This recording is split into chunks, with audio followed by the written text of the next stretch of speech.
فوانا میں ذخیرہ اندوز بے لگام ہو گئے، ڈیلرز کھاد کے من مانے دام وصول کرنے لگے، کوئی پوچھنے والا نہیں۔ اسی پر رپورٹ کریں گے ناصر علی کارم۔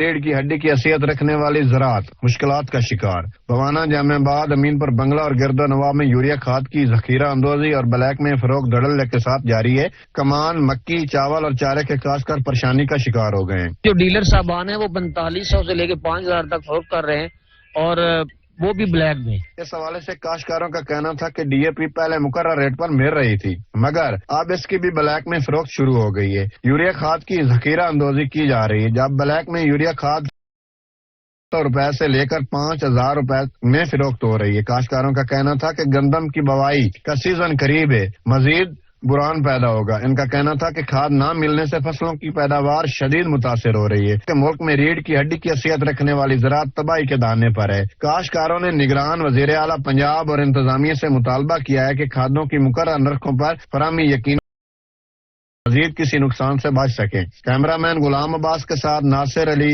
سچ ٹی وی بوانا۔